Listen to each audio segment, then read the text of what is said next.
목회자로서요, 그리고 한 사람의 신앙인으로서 기독교 신앙이 필요한 이유라고 한다면, 여러분 기독교 신앙이 왜 필요하죠? 기독교 신앙이 가장 필요한 이유가 뭘까요? 뭐 예수 믿으면 복 받으니까? 아니면 예수 믿으면 뭐 그래도 좀 하이 퀄리티의 종교를 믿는 것 같아서? 아니면 뭐 여러 가지 이유가 있죠. 뭐 흔히들 구원받으니까. 근데 여러분, 신앙인으로서 예수 왜 믿느냐? 당신 인생에 있어 예수 믿는 게 뭐가 유익하느냐? 한마디로 답변할 수 있어야죠. 과연 인생에 있어 예수 믿는다는 것이, 기독교 신앙이라는 것이 어떤 유익이 있느냐? 아까 얘기했듯이 구원받아서 또 성경에 영원히 산다니까?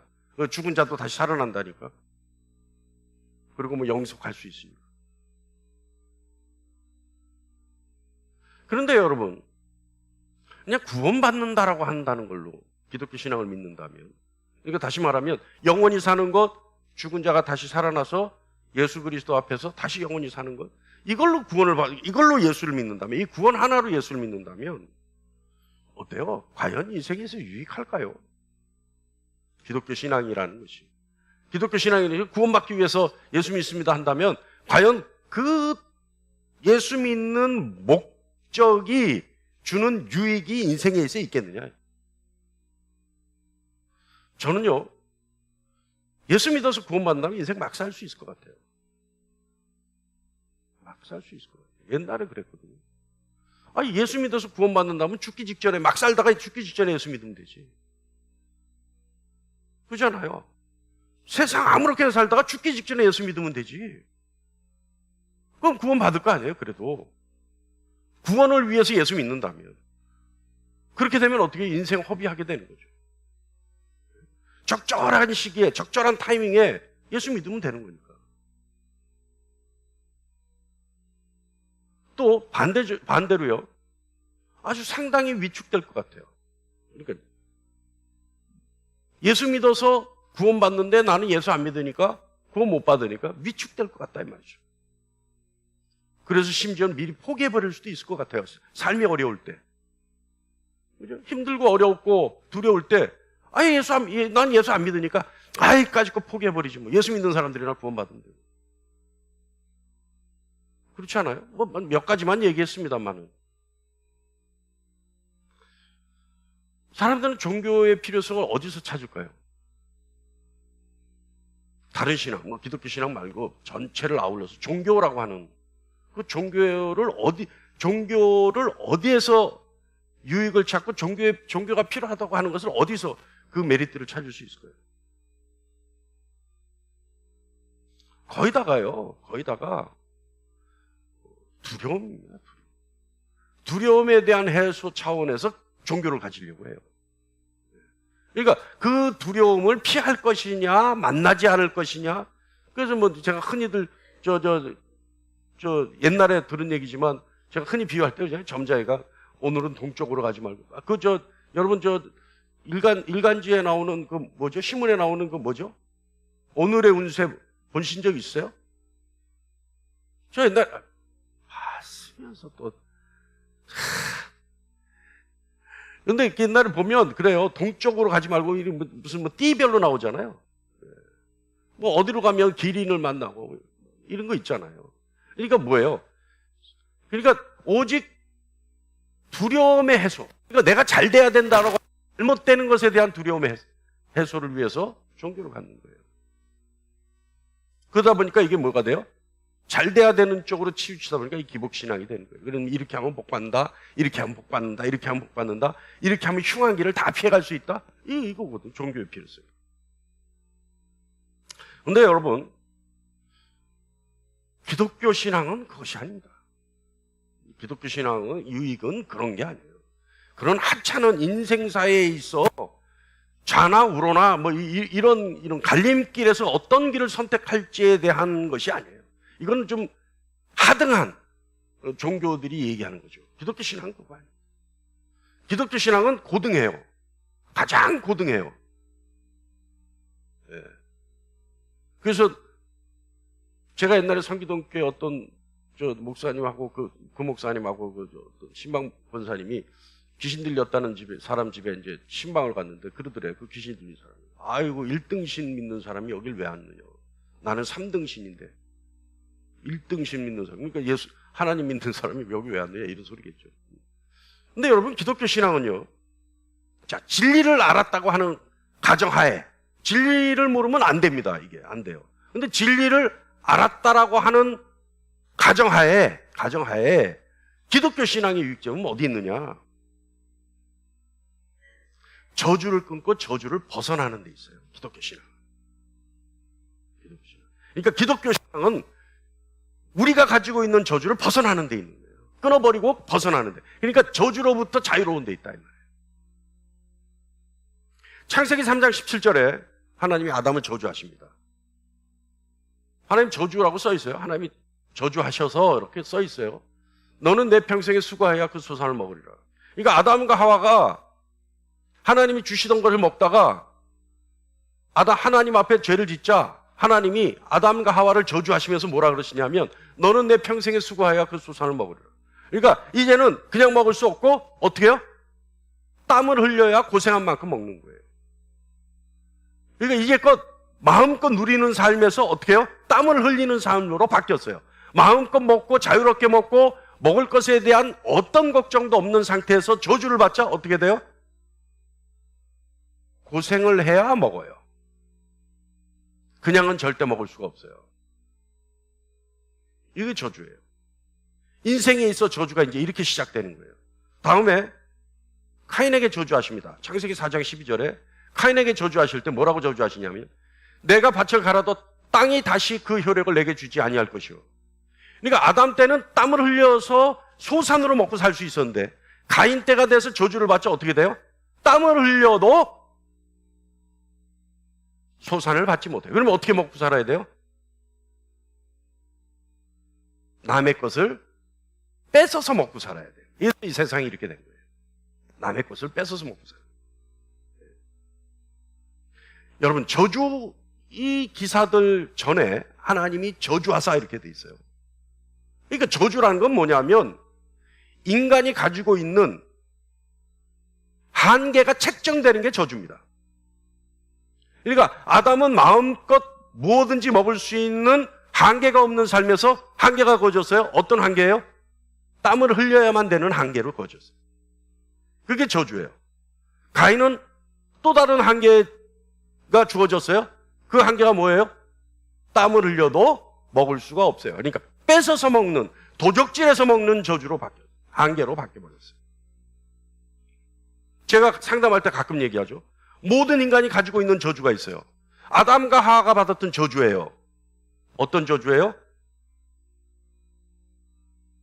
영원히 사는 것에서 죽음을 맞이하는 저주예요. 인간이 가지고 있는 한계가 죽음이에요. 그러니까 모든 인간들이 공통적으로 가지고 있는 한계, 이것이 죽음이에요. 그러니까 죽음은 뭐예요? 한계이기도 하지만 그것이 하나님으로부터 받은 저주예요. 그래서 몇 살까지 살아요? 하나님이 정하신 수완이 120세예요. 120세까지는 살 수 있어요. 그래도. 자, 그럼 예수를 믿으면 그 저주가 끊어져요. 다시 말하면 예수 믿으면 죽음이라는 한계를 극복하게 되는 거예요. 그래서 요한복음 11장 25절로 26절 말씀에 다 같이 시작. 나는 부활이요 생명이니 나를 믿는 자는 죽어도 살겠고 무릇 살아서 나를 믿는 자는 영원히 죽지 아니하리니. 이 저주가 끊어지는 거예요. 그러니까 죽음이라고 하는 인간이 가지고 있는 가장 무서운 한계, 저주, 이것이 끊어지자 어떻게 돼요? 영원히 사는 존재로 바뀌어버려요. 죽음의 저주 한계가 끊어진 거죠. 그래서 그것으로부터 자유로워지는 거예요. 기독교 신앙에 있어서 궁극적인 목적은 인간이 가지고 있는 한계를 극복하는 겁니다. 그러니까 죽음이라고 하는 인간 모두가 가지고 있는 공통된 한계가 있는가 하면 각각 개인이 가지고 있는 한계들이 다 있거든요.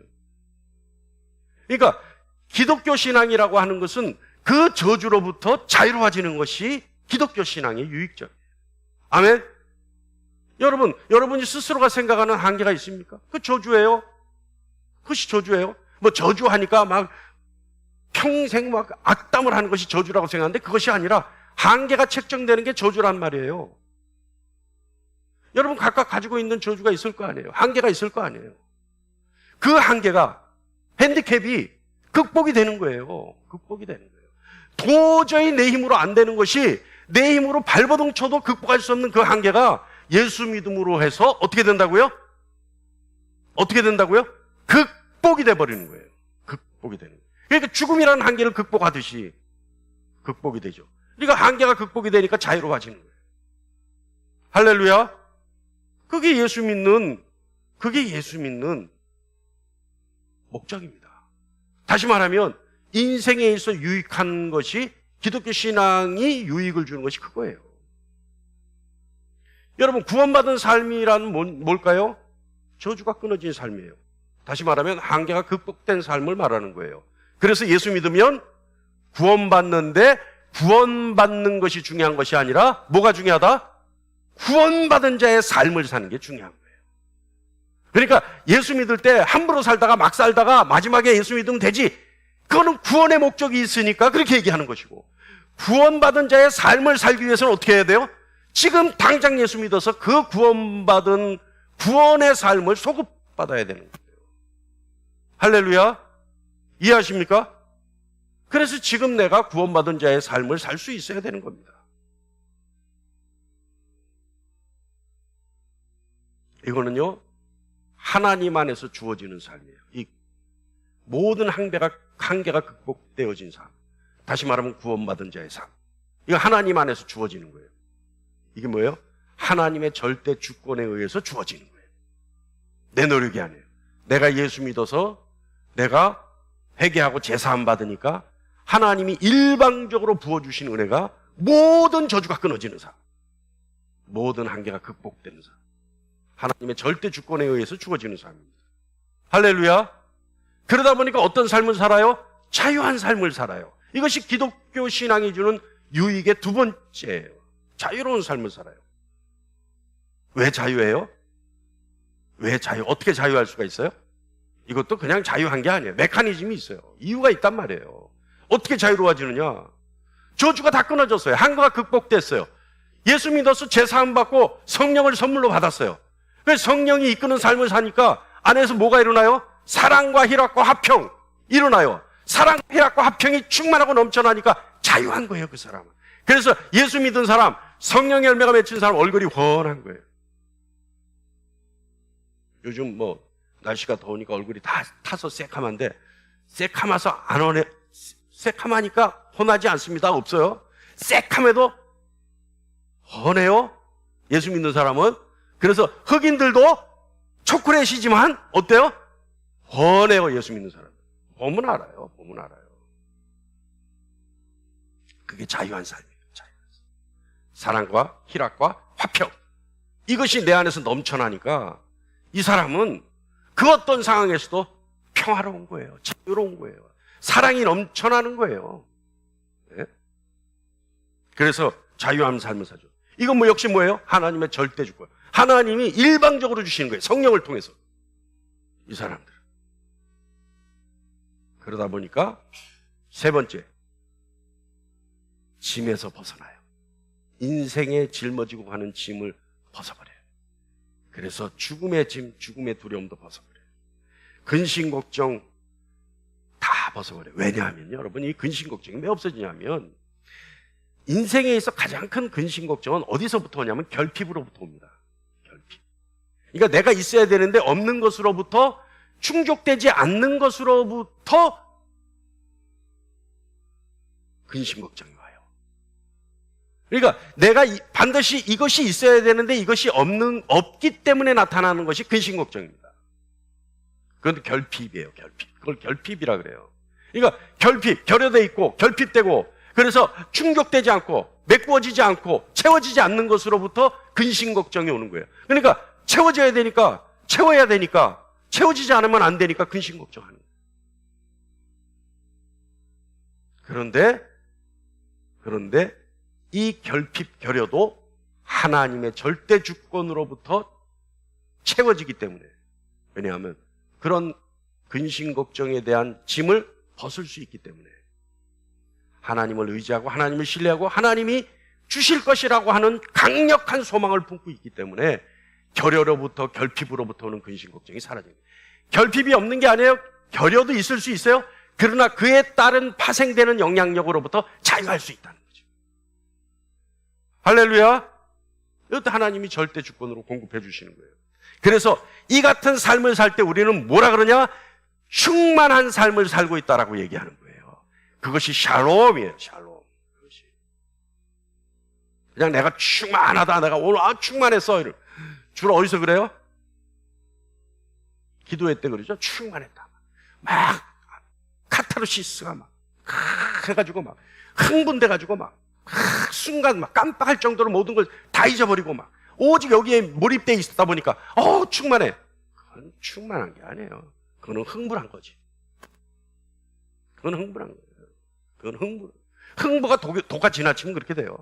그 아드레날린이 나와가지고 사람이 저 약에 취한 것처럼 확 흥분해버려요. 그건 굳이 그 기도회나 이런 데 가서 그거 느낄 필요 있어요? 아니에요. 젊은이들 뭐예요? 콘서트 그런 데 가면 막 한번 하잖아요. 걔네들 그 순간에 세상 근심 걱정하면서 노래합니까? 아니에요. 막 흥분의 도가리로 막 그리고 나와서 뭐예요? 후련해 이러잖아요. 기도회 갔다 나온 거하고 똑같은 현상을 일으킨다. 그게 그러니까 그 기도회가 잘못됐다는 게 아니라 그것을 통해서 충만하다 얘기하는 게 잘못됐다는 거예요. 순간 흥분한 거죠.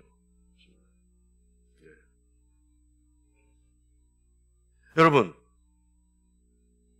충만한 삶을 살기를 간절히 축원합니다. 충만한 삶이라는 건요, 조금 전에 우리가 3가지 얘기했지만 그걸 통틀어서 얘기하면 뭐냐면 내가 성령 하나님께 완전히 사로잡힌 삶이 충만한 삶. 그래서 내 의지가 사라져버린 삶이 충만한 삶이에요. 내 의지보다 성령 하나님의 뜻이 나를 더 강력하게 이끌어가는 삶이 충만한 삶. 그게 흥분된 삶이 충만한 게 아니고 그게 아니고. 할렐루야. 할렐루야. 그래서 그냥 내가 무장해제되는 거야. 성령 하나님 안에 완전히 무장해제돼서 그냥 세상 근심 걱정 다 사라지고 오직 하나님만 찬양하고 그 영광만 바라보는 삶이 충만한 삶이에요. 할렐루야. 여러분에게 충만한 삶이 있기를 간절히 축원합니다. 어떤 때는요, 이 충만한 삶을 살다 보면요, 어떤 마음이 드냐면 내가 미쳤나 싶을 때가 있어요. 이렇게 살다가 내가 미친 거 아니야? 내가 이렇게 살 수 있어? 라는 생각이 자기 의심이 들 때가 있다니까요. 그 정도로 충만한 삶이라는 것은 세상과 이격이 있는 삶이에요. 내가 이성적으로 생각하면 이러면 안 되는데 왜 내가 이런 것도 걱정 없이 이렇게 기쁘면서 살아갈 수 있어? 내가 미쳤지. 지나가다 실실 웃고 사람들이 보면 놀래가지고 얼굴 숙이고 이런 삶이 된다니까요. 자, 여러분 충만한 삶을 살기를 재차 축원합니다. 자, 여러분 우리는 과연 성경에서 말씀하고 있는 하나님을 믿고 있는가? 여러분 하나님 믿고 있습니까? 여기 이 자리에 있는데 아니요 할 수는 없죠. 다 맞다고 하겠죠. 그런데 여러분 우리는 과연 성경에 나와 있는 하나님을 믿고 있는가? 예? 우리 마음속에 신뢰하고 의지하는 하나님이 과연 성경에서 말씀하고 있는 하나님인가? 세상 마지막 날 하나님이 모습을 드러내실 때, 그래서 온 세상의 질서를 회복시키실 때, 죄악으로 가득 찬 세상에서 철저하게 하나님을 무시하고 하나님을 멸시한 사람들이 하나님의 진노의 대상으로 돼서 세상에 하나님이 진노를 쏟아부으실 때 하나님을 봤더니 내가 알고 있던 하나님의 모습이야. 과연 그럴 수 있을까?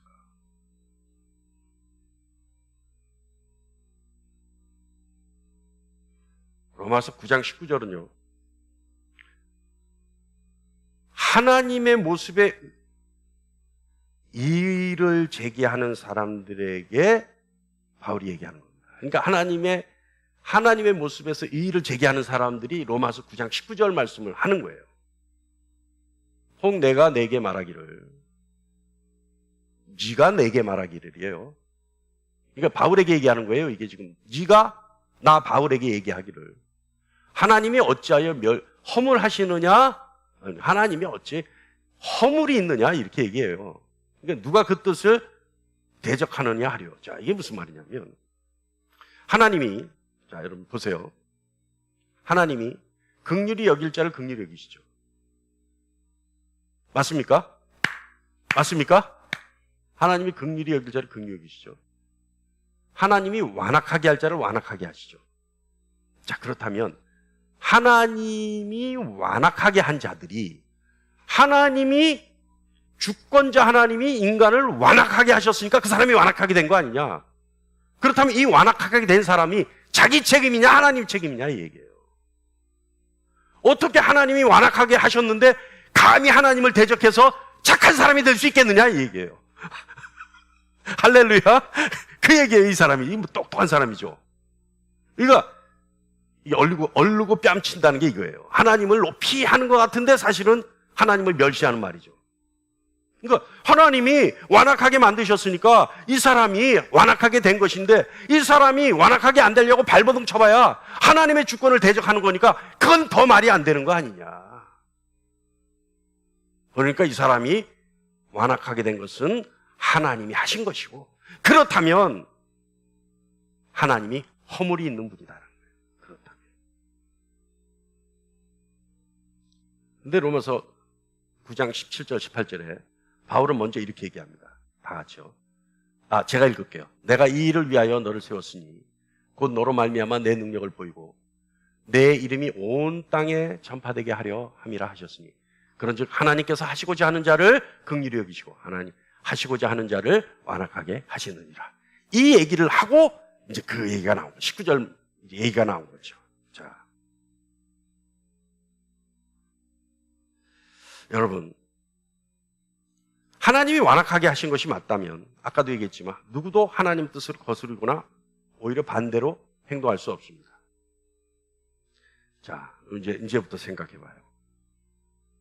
바울은 하나님의 절대 주권을 주장하려고 지금 9장을 쓰고 있어요. 그러니까 지금 계속 9장의 1절부터 지금까지 계속 반복돼서 나오는 게 뭐냐면 하나님의 주권이에요. 하나님의 일방적인 선택이고 하나님이 하시고자 하면 되는 거예요. 자, 바울은 하나님의 주권을 주장하면서 그때 당시에 바울에게 반문했던 사람들이 얘기를 들어서 반박하는 거예요. 아니다. 너는 이렇게 얘기했지만 사실은 이게 아니다. 이렇게 반박을 하는 거죠. 자, 하나님은 누가 믿어서 공로 없이 구원을 받게 되고 또 누가 반항해서 마땅히 멸망하게 될지 하나님이 결정하십니다. 바울의 주장이에요. 우리도 그것을 아멘하죠.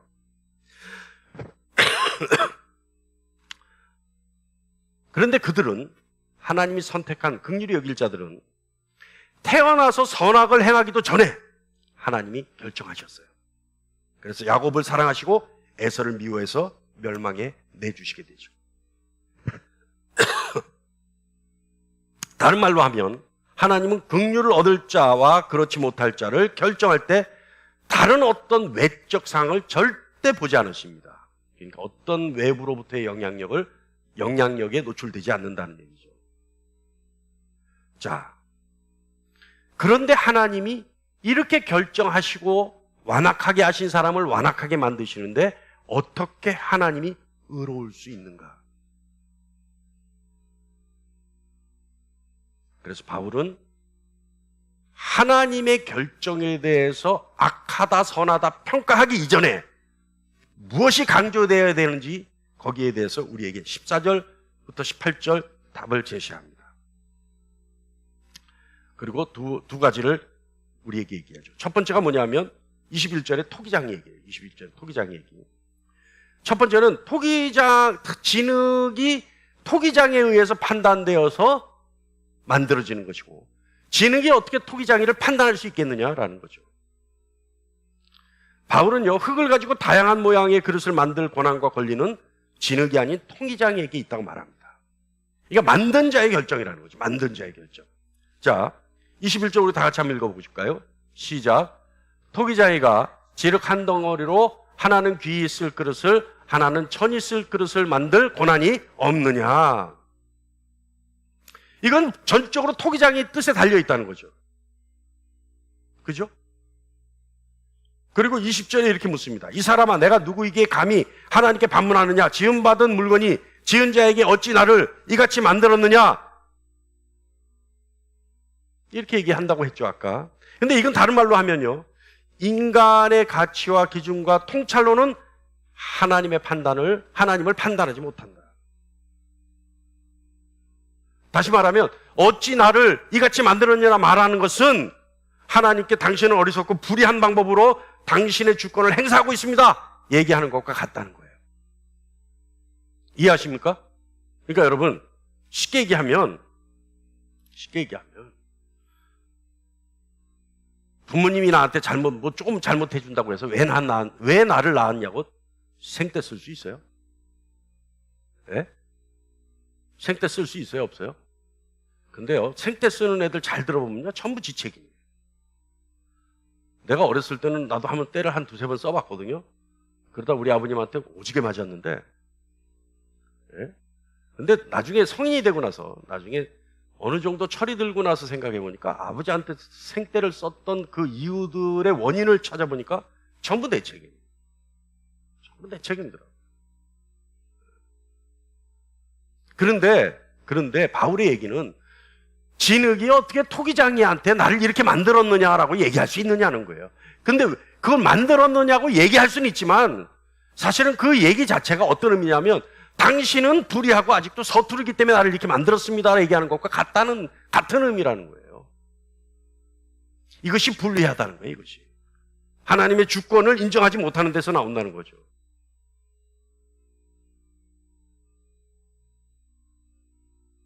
토기장이가 토기를 선택해서 만들 수 있듯이 하나님 역시 주권자로서 일방적인 선택을 할 수 있다는 의미입니다. 지금 여러분 이 얘기를 왜 하냐면요,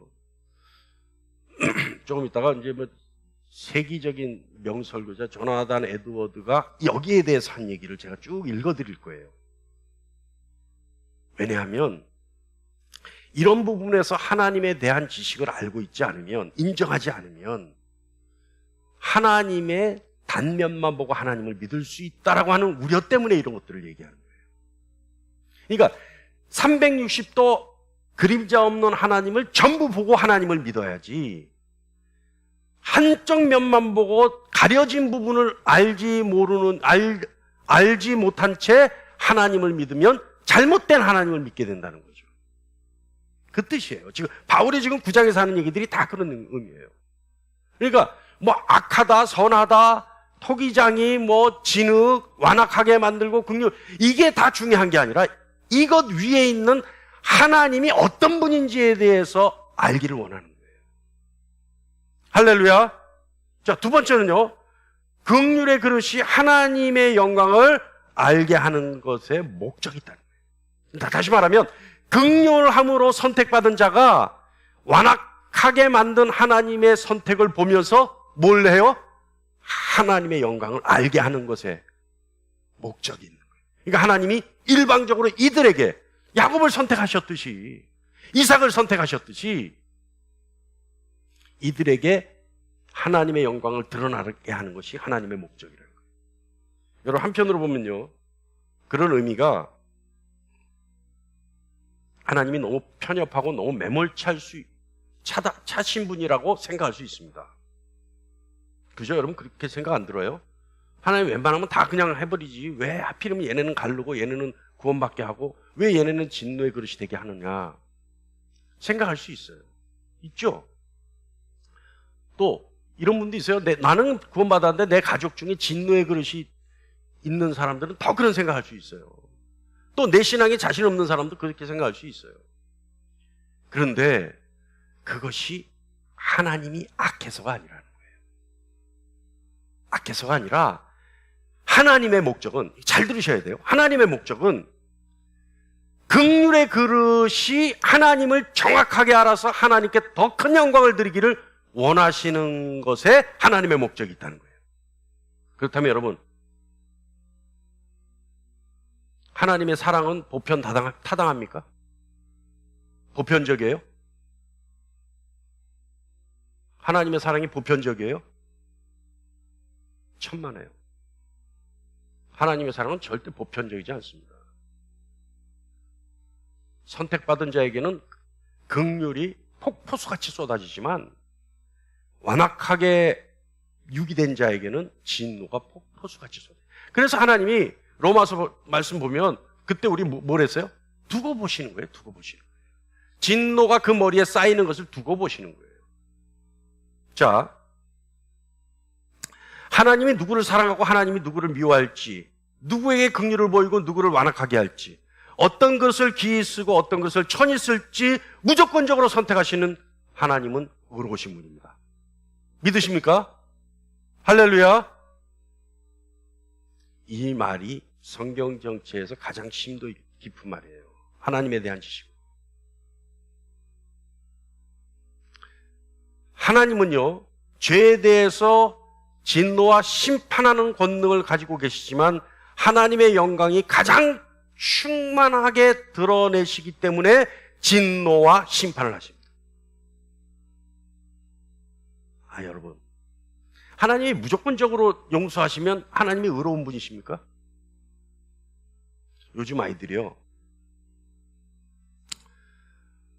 참 버릇이 없는 것 같아요. 요즘 아이들은. 왜 그래요? 왜 그래요? 부모가 야단을 하죠. 오히려 전 그거는 봤어요. 식당에서 막 뛰어다니는 아이들이 있으니까, 아이가 있는데 어떤 분이 식사를 하다가 너무 성가시니까 얘들아 좀 조용히 좀 있어라, 우리 밥 먹자 이랬어요. 그랬더니 엄마가 와서 따져. 왜 우리 애를 야단치냐? 이 식당이 다 아저씨 거예요? 우리 애가 아저씨한테 무슨 방해를 했어요? 다 따지는 거예요. 왜? 그러니까 애는 또 의기양양해서 더 뛰어다녀. 엄마하고 그 아저씨하고 싸우는 동안에도. 여러분, 그거 야단쳐야 돼요? 안 쳐야 돼요? 근데 여러분 생각해 보세요. 그 엄마가 의롭습니까? 불의합니까? 대답을 안 해. 불의할 땐 대답을 안 해. 그 엄마가 의로워요? 불의해요? 불의해요? 하나님이요, 인간사를 보시고 모든 것을 다 용서하시면 하나님은 불의하신 분이에요. 인간사를 보고 불의한 것에 대해서 진노하시는 하나님이 선하신 하나님이죠. 맞습니까? 인정하십니까? 할렐루야. 그러니까 하나님의 진노와 심판은 강력하면 강력할수록 하나님의 영광은 충만해요. 이해하십니까? 하나님이 가차없이 용서 안 하고 가차없이 심판하실수록 하나님은 어떤 분이세요? 영광이 충만하신 분이에요.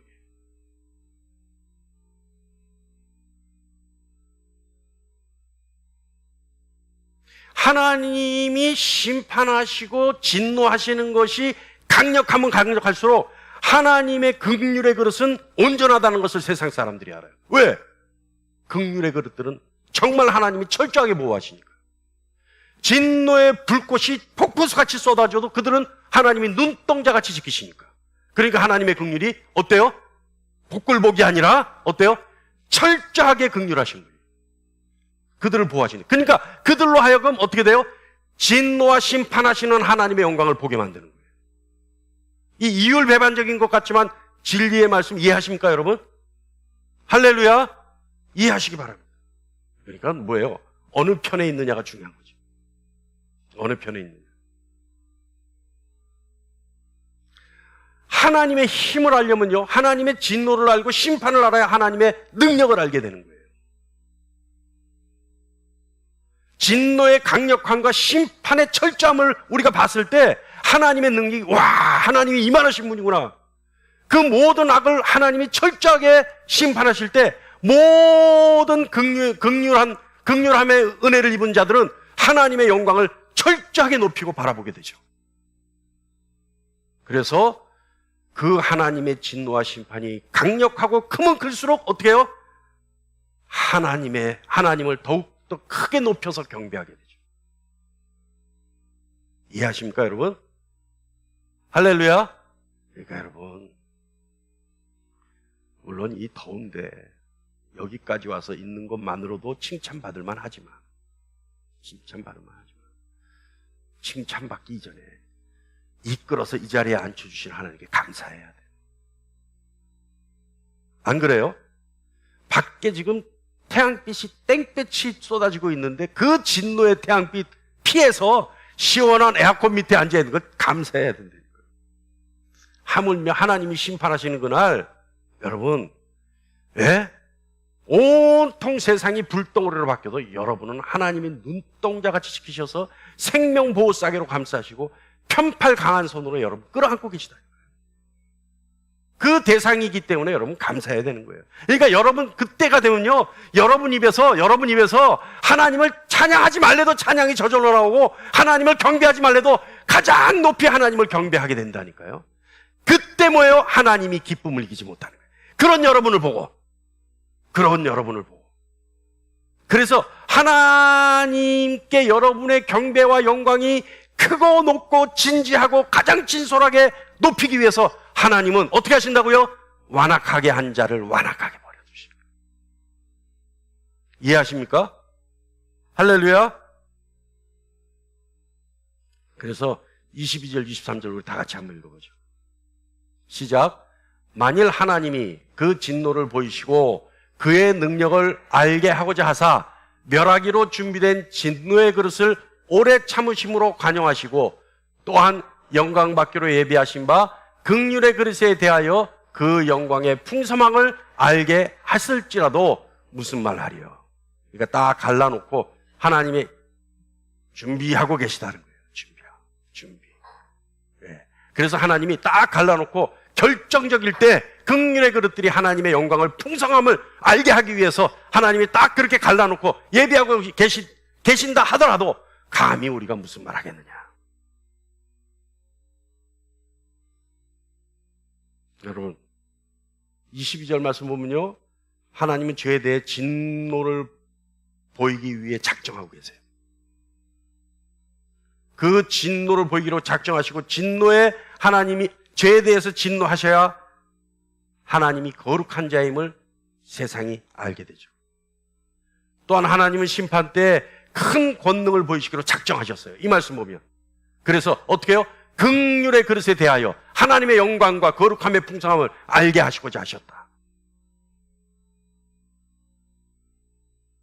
그리고 하나님의 이 계시는 22절과 23절 말씀은 긍휼함의 은혜를 입은 자들에게 하나님의 영광의 풍성함을 알게 하기 위함이다. 할렐루야. 그러니까 여러분, 하나님의 목적을 우리 입장에서, 우리 관점에서 단순하게 표현하면요, 우리가 긍휼함의 그릇이라고 한다면 하나님은 지금 무슨 계획을 가지고 계시냐면 궁극적인 목적이 우리로 하여금 하나님이 정말 은혜로운 분이구나라고 하는, 하나님이 거룩한 분이구나 하는, 하나님은 정말 강력한 주권을 가지고 계신 분이라고 하는 사실을 인정하고 찬송하게 하는 것이 하나님의 목적이에요. 그러니까 우리가 얼마나 복받은 존재예요. 그렇습니까? 안 그렇습니까? 우리가 뭐라고 하나님이 우리 입으로 그걸 시인하게 만드는 걸, 그걸 보려고 하나님이 이 계획을 다 세우고 계신다는 거예요, 여러분. 그거 하나 보려고. 그러니 우리가 무엇이 간대? 하나님 우리에게 그 긍휼의 그릇을 더디피셨습니까? 이 고백이 안 나올 수가 없죠. 맞습니까? 할렐루야.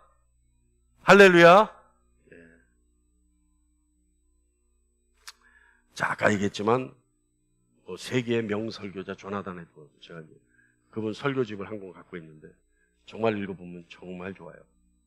그분이 이 부분에 대해서 설명한 글이 있어요. 제가 그걸 대신해서 읽고 오늘 말씀을 마칠까 합니다. 한번 들어보세요. 잘 들어보세요. 영원한 영광이 밝게 빛나는 것이야말로 놀랍고도 올바른 일이다. 이와 같은 이유로 하나님의 영광이 온전히 빛나는 것은 옳은 일이다. 이게 뭐냐면 하나님의 영광이 한쪽으로 빛나는 게 아니라 완전히 하나님 가지고 계신 그 영광 자체로 온전히 다 빛나야 이것이 옳은 일이다. 다시 말하면 하나님의 영광의 모든 부분이 밝게 빛나야 한다. 편협되지 않아야 한다. 가려지지 않아야 한다. 하나님의 모든 아름다움이 온전히 광채를 드러내야 한다. 그래야 바라보는 자들이 하나님을 제대로 인정할 수 있다. 여기까지 이해하십니까? 예. 그러니까 그래야지 진짜 하나님을 사람들이 인정할 수 있다는 거예요. 조금만 알면 조금만 인정한다는 거죠. 자, 한 가지 영광만 드러나고 다른 부분은 그렇지 않다면 잘못된 것이다. 하나님의 지극한 위엄과 권세와 위대함과 공의와 거룩함은 반드시 드러나야 한다. 그렇지만 죄와 형벌이 정해지지 않고서는 그렇게 될 수 없다. 다시 말하면 아까 얘기했죠. 진노와 심판이 있어야지만 하나님의 거룩함이 드러나는 거예요. 거룩한 영광의 일부가 다른 부분만큼 드러나지 못하고 또한 하나님의 선하심과 사랑과 거룩함이 그것 없이는 심판과 형벌 없이는 죄와 형벌 없이는 그것 없이는 부각되지 못하므로 하나님의 영광의 광채가 매우 불완전해진다. 오히려 거의 빛날 수가 없다. 그러니까 하나님의 영광의 광채가 완전하게 빛나려면 뭐가 있어야 된다? 심판이 있어야 돼. 진노가 있어야 돼.